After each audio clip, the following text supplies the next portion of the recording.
Imagine you're a textile worker in the Carolinas in 1985. You've been working the same floor for 20 years. You come home on a Tuesday night, turn on the TV, and a man in a gray suit jacket and T-shade glasses starts talking. Halfway through his speech, you realize he is not talking about wrestling. He's talking about you. That's the moment I want to start from, because it explains everything that happens after. The idea that the most dangerous thing in professional wrestling was never the steel chair, never the finishing move, never the cage match.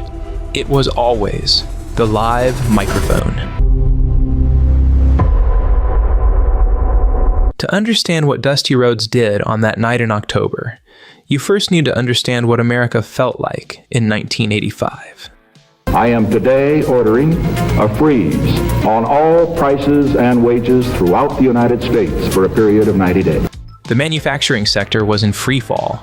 The prime rate had spiked to 21.5% a few years earlier, and the industrial economy was still absorbing the wreckage. The steel mills in Youngstown, Ohio shed 50,000 jobs over the course of the decade. Textile plants across the Carolinas, the Appalachian foothills, the Rust Belt corridors of Pennsylvania, they closed faster than anyone could count them. An entire generation of Americans who had been promised that hard work was enough discovered somewhere in their 40s that hard work was no longer the variable being measured. And into that specific grinding despair walked professional wrestling. The setup was standard.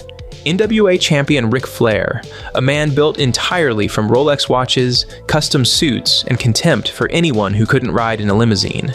Limousine riding, jet flying, kiss stealing, wheeling dealing, son of a gun! Had attacked Dusty and broken his ankle in September. The heel injures the babyface.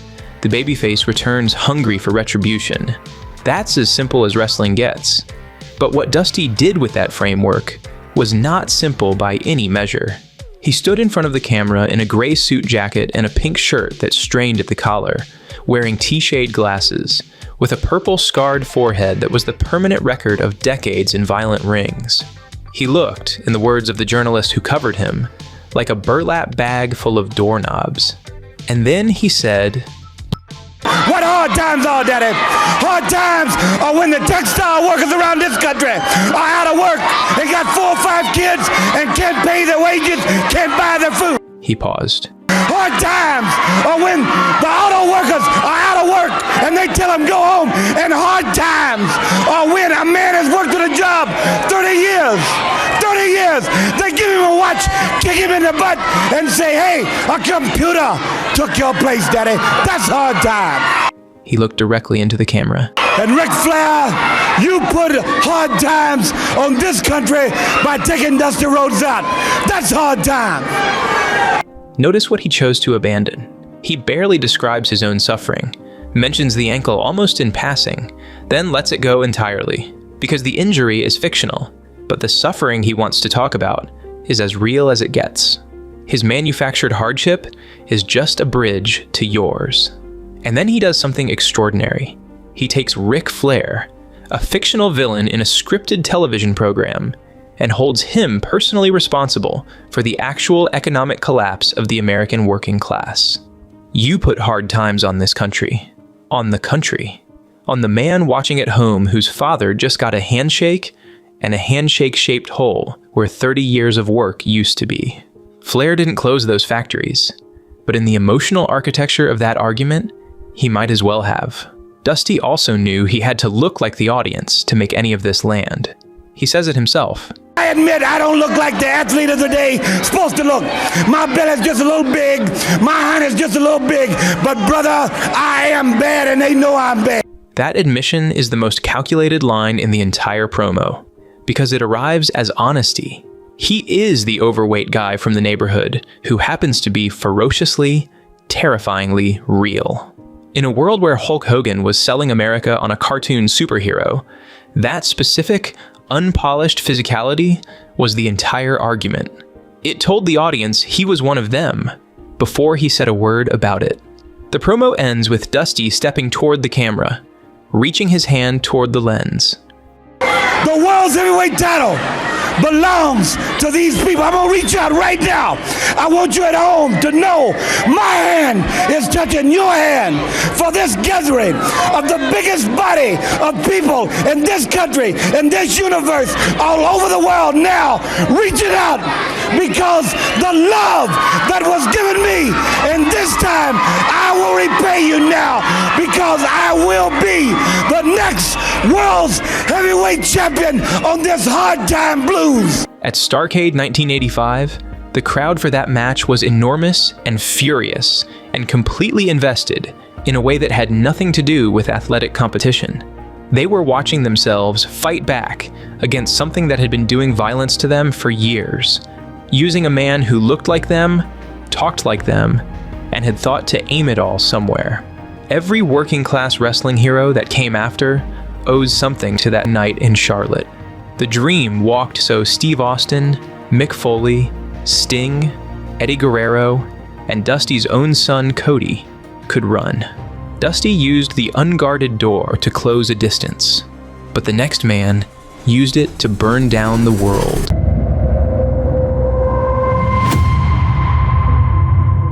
By 1996, professional wrestling was at war with itself. Ted Turner and Vince McMahon were spending obscene amounts of money to destroy each other's ratings. Talent was being poached, contracts shredded. Trapped in the middle of that arms race were performers who understood that the only leverage anyone had was the leverage they created for themselves. Brian Pillman created more leverage than anyone in the history of the business by making everyone around him, management, journalists, fans, colleagues, genuinely unable to tell whether he was executing a brilliant strategic plan or suffering a complete psychological collapse. The mid-90s audience was getting savvy. They read the dirt sheets. They knew wrestling was scripted. Most performers responded by performing harder. Pillman responded by making the whole concept of performance obsolete. On January 23rd, live on TBS at Clash of the Champions, mid-match with Eddie Guerrero, Pillman grabbed commentator Bobby Heenan by the jacket collar from behind. Wait a minute, wait. No, what the fuck are you doing? Easy. He later said, And I thought it was a fan. So I yelled, what the? Right. But I didn't know it was Pillman. he fed deliberate misinformation to Dave Meltzer and Wade Keller, the most informed voices in the industry at that time, until they couldn't tell what was real anymore. Then, at Super Brawl 6, he walked out of a strap match with Booker Kevin Sullivan after less than a minute, took the referee's microphone, and said, "Thank you, Booker man." On pay-per-view, he just told the audience that the man he was fighting wrote the show. The next day, he talked Eric Bischoff into a genuine release, real unemployment, so the character could surface in ECW and be believed. Bischoff thought he was lending him out. Pillman had no intention of coming back.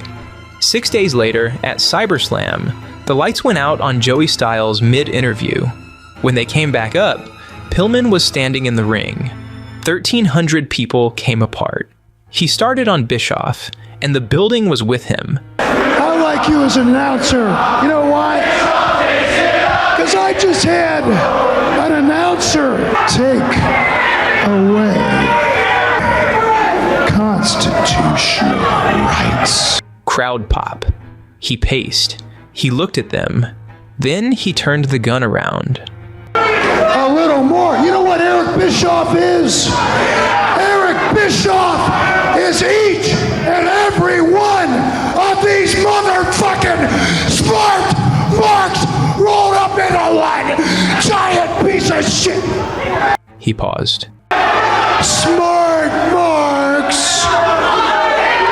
What's a smart mark?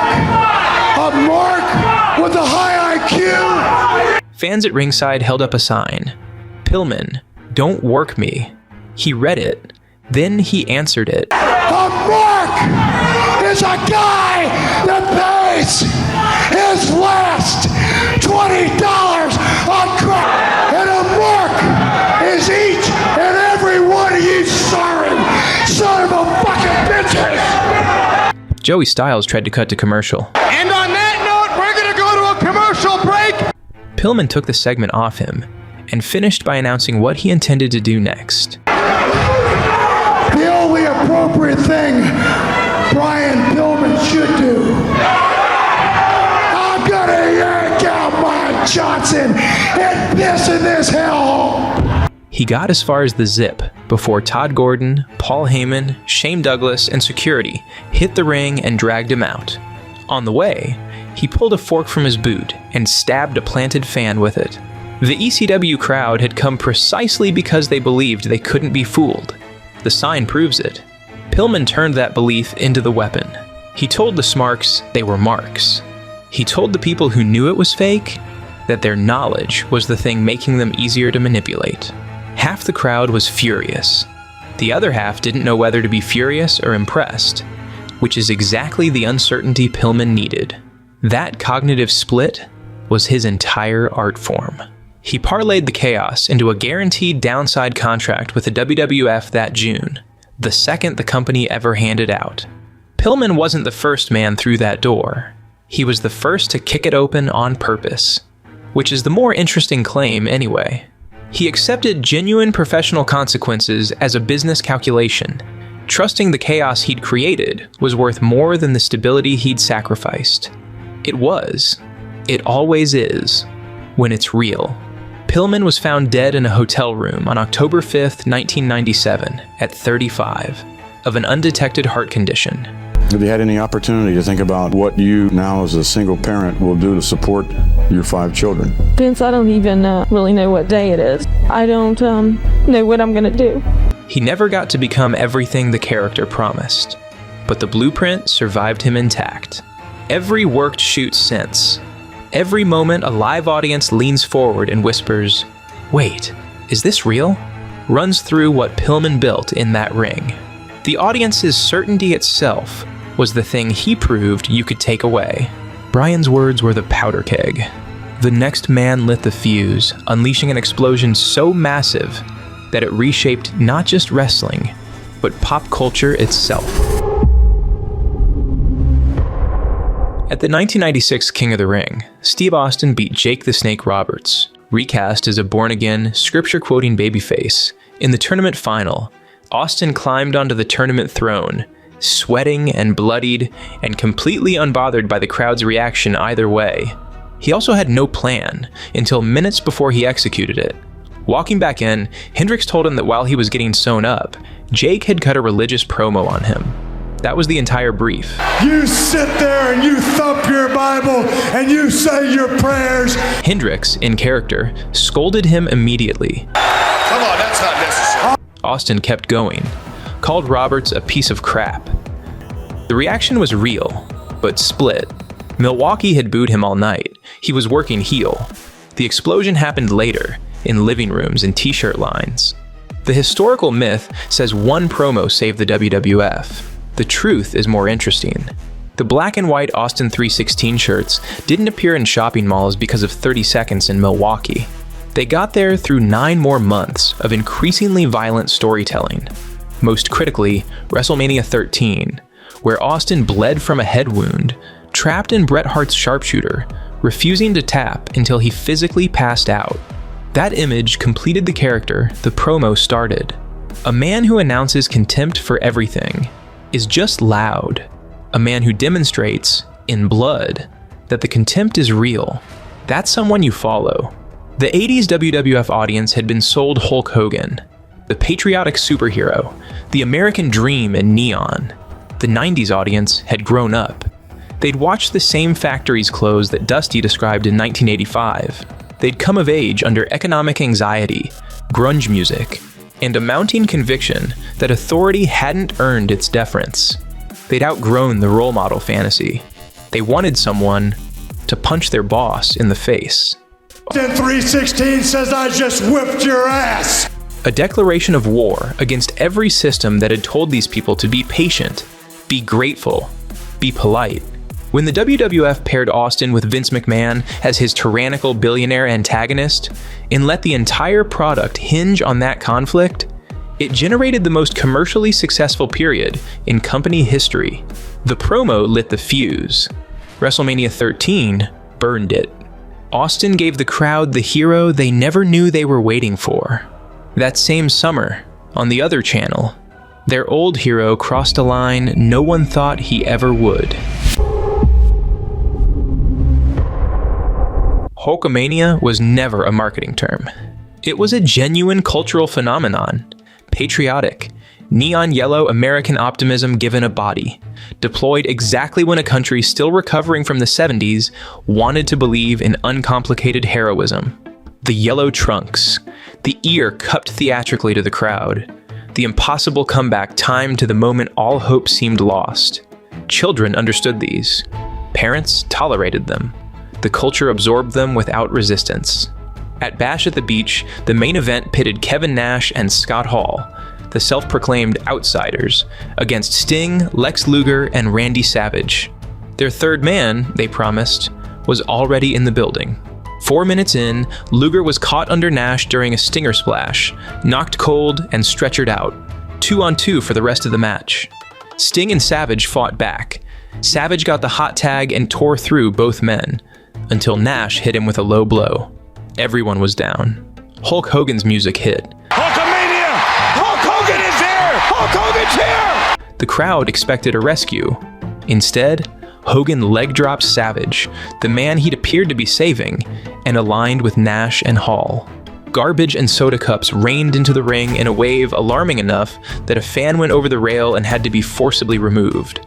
A moment quietly trimmed from later releases of the show. He walked to Gene Okerlund in the center of that debris field and said, For 2 years, brother! For 2 years, I held my head high. I did everything for the charities. I did everything for the kids. He looked at the garbage still raining down. In the reception I got when I came out here, you fans can stick it, brother. Pure grief. That's the only honest name for what the crowd noise became. If it wasn't for Hulk Hogan, you people wouldn't be here. If it wasn't for Hulk Hogan, Eric Bischoff would be still selling meat from a truck in Minneapolis. What you gonna do when the New World Organization runs wild on you? What you gonna do? What are you gonna do? Don't touch me, I'm gonna... Tony Schiavone, stripped of professional neutrality by what he was watching in real time, closed the broadcast with words that weren't in any script. I'm Tony Schiavone. Hulk Hogan, you can go to hell. We're out of here. Straight to hell. Nitro's 83-week rating streak over Raw had actually started 4 weeks earlier. What the NWO angle did wasn't launch the streak. It turned a lead into a stranglehold and held it for the better part of 2 years. Still commercially extraordinary.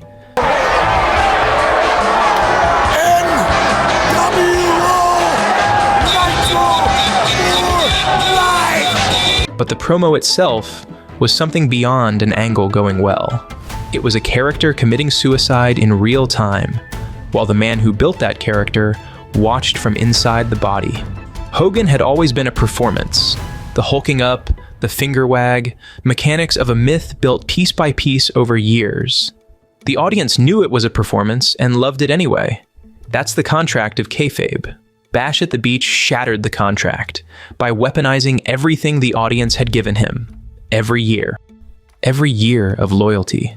Every child who believed in say your prayers and take your vitamins. Hogan took it all, looked the audience in the face, and used it as fuel for contempt. The most devastating thing you can do to someone who trusts you is prove you were always capable of this. The crowds who threw garbage that night weren't reacting to a heel turn. They were sitting with the nauseating feeling of learning that something they loved was not what they thought it was. That feeling is what professional wrestling at its very best is capable of producing. The empire Hogan built that night would spend the next 3 years burying its own talent alive. One of those men refused to stay buried and broke the walls down. By the summer of 1999, the WWF was the epicenter of American pop culture.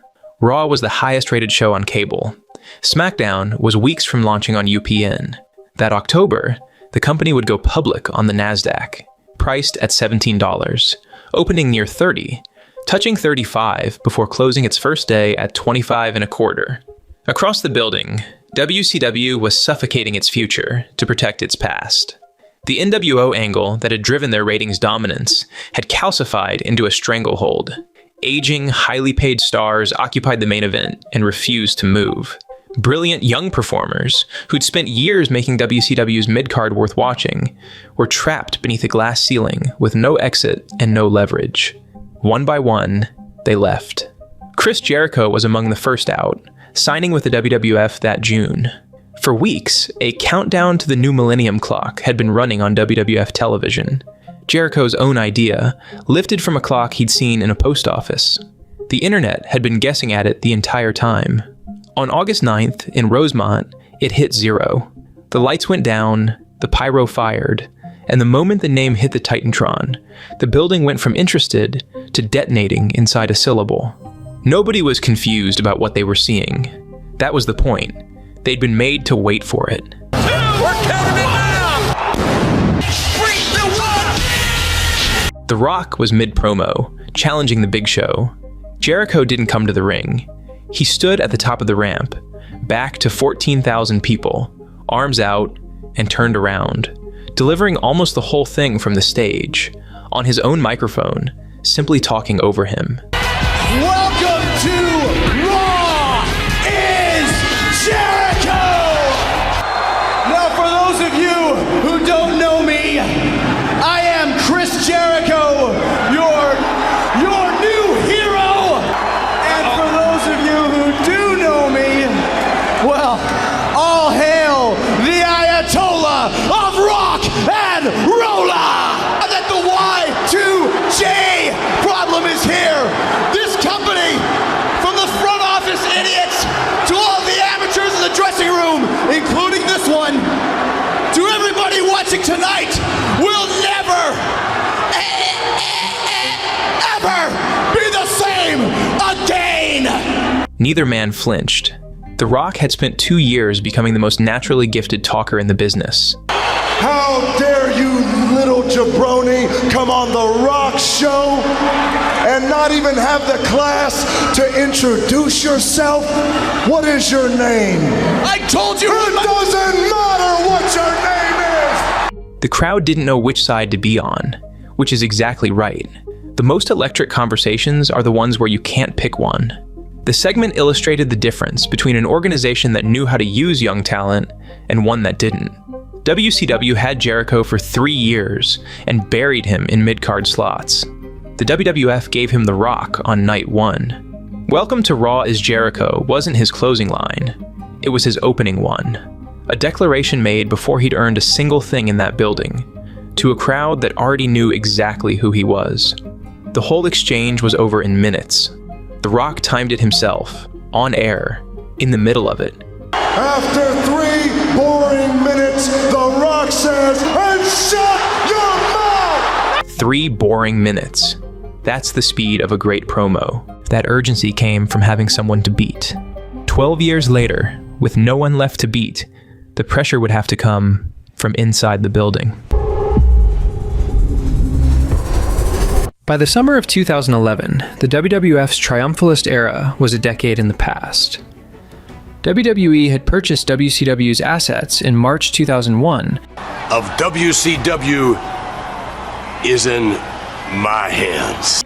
About $2.5 million for the name, logo, and trademarks, and another $1.5 million for the tape library, and become an unopposed global monopoly. Without competition to force creative risk, the product had grown sedated, heavily scripted, sponsor-friendly, PG-rated, safe in ways that made it progressively less interesting to the people who'd built its audience. John Cena was the company's singular face, transformed from an edgy character into a militaristic corporate symbol built to sell merchandise to children without alarming parents. It worked commercially. It also bred a quiet resentment in the fans who'd grown up on the Attitude Era. On June 27th in Las Vegas, CM Punk sat cross-legged on the entrance stage, wearing a Stone Cold Steve Austin t-shirt, no accident, and started talking. Cena, while you lay there, hopefully as uncomfortable as you possibly can be, I want you to listen to me. I have a lot of things I want to get off my chest. His contract was genuinely expiring. Everything that followed drew its electricity from that fact. There's one thing you're better at than I am, and that's kissing Vince McMahon's ass. You're as good as kissing Vince's ass as Hulk Hogan was. I've been the best ever since day one when I walked into this company, and I've been vilified and hated since that day because Paul Heyman saw something in me that nobody else wanted to admit. That's right, I'm a Paul Heyman guy. He named Paul Heyman on WWE television. Heyman's adversarial history with WWE management made him functionally forbidden from positive mention on air. Punk said his name anyway. He's a millionaire who should be a billionaire. You know why he's not a billionaire? It's because he surrounds himself with glad-handing yes men like John Laurinaitis, who's going to tell him everything that he wants to hear.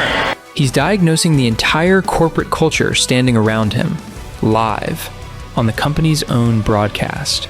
He mentioned Ring of Honor. He mentioned Colt Cabana, his real-life best friend, a performer WWE had released. I'm leaving with the WWE Championship on July 17th, and who knows, maybe I'll go defend it in New Japan Pro Wrestling. Maybe I'll go back to Ring of Honor. The company will be better after Vince McMahon's dead, but the fact is, it's going to get taken over by his idiotic daughter and his doofus son-in-law and the rest of his stupid family. Then, just as he started something personal about Vince McMahon, let me tell you a personal story about Vince McMahon, all right? Can we do this whole bully camp? someone in the truck cut his microphone. The broadcast faded to black. The Pipebomb was a worked shoot, a scripted or semi-scripted segment engineered to feel like unauthorized deviation from the plan. Raw's number that night was flat against the weeks around it. Money in the Bank 3 weeks later did roughly 195,000 buys. Solid, not historic. But the commercial numbers were never the point. What changed was structural. The Pipebomb rewired what audiences expected a wrestling promo could be, proving the most compelling storyline real estate in the modern era sits in the gap between fact and fiction, where the audience truly cannot tell which version of events is operating. Punk had watched what happened to Pillman. He'd watched what the Montreal Screwjob accidentally produced. He understood that architecture could be deployed with surgical precision if you were willing to say plainly real things inside the frame of a promo. The machine absorbed the critique, packaged it, put it on a t-shirt, and used its booking power to reassert control. 7 weeks later, Punk lost the championship to corporate interference, winning it back at SummerSlam, only to lose it the same night when Kevin Nash attacked him and Alberto Del Rio cashed in the briefcase on what was left. The corporation won, as it always does, but Punk had already said everything that needed saying. The old machine absorbed the critique and kept moving. It would take another decade for someone to aim the same weapon at a machine still young enough to bleed. By 2022, the wrestling industry had a new billionaire war.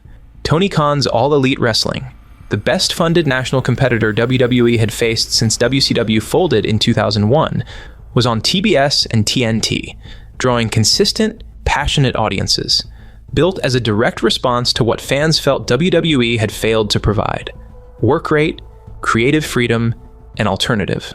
Behind the scenes, the ground was shifting. Warner Bros. Discovery's $43 billion merger had closed 8 weeks earlier, and the restructuring that followed was generating industry-wide anxiety about the future of AEW's television rights.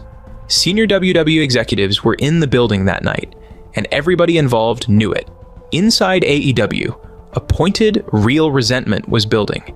MJF had signed in 2019 on a foundational contract that hadn't caught up to his demonstrated value.